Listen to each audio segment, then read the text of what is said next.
से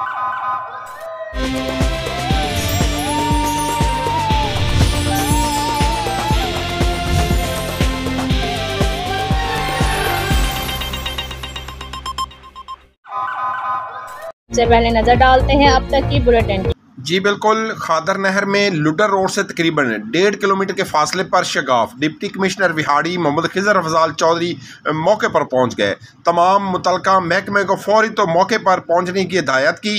खादर नहर में तकरीबन 40 फुट चौड़ा शगाफ पड़ने से करीबी फसलें ज़ेरे आब कई घंटों बाद भी शगाफ बंद न होने की वजह से पानी तेज़ी से रहायशी आबादियों की तरफ बढ़ने लगा। असिस्टेंट कमिश्नर विहाड़ी सैयद वसीम हसन, तहसीलदार विहाड़ी हाफिज इकबाल काठिया, दीगर मुतलका महकमों के मुलाजमीन भी शगाफ की जगह पर पहुँच गए। नहर के शगाफ को बंद करने का काम तेज़ी से शुरू कर दिया गया। शगाफ बंद करने के लिए ज़रूरी मशीनरी मंगवाने की भी हिदायत कर दी गई। शगाफ को बंद करने का काम तेज़ी से जारी है। शगाफ जल्द बंद कर दिया जाएगा। खादर नहर में पड़ने वाला शगाफ रात गए बंद कर दिया गया। डिप्टी कमिश्नर विहाड़ी मोहम्मद खिजर अफजाल चौधरी ने तमाम काम खुद निगरानी की। शगाफ बंद होने तक डिप्टी कमिश्नर मौके पर मौजूद रहे। डिप्टी कमिश्नर विहाड़ी मोहम्मद खिजर अफजाल चौधरी की हिदायत पर हैवी मशीनरी मंगवाई गई। नहर का शगाफ बंद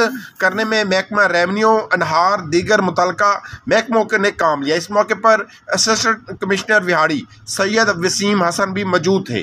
कैमरामैन टीम के साथ मोहम्मद शमून नज़ीर, विहाड़ी।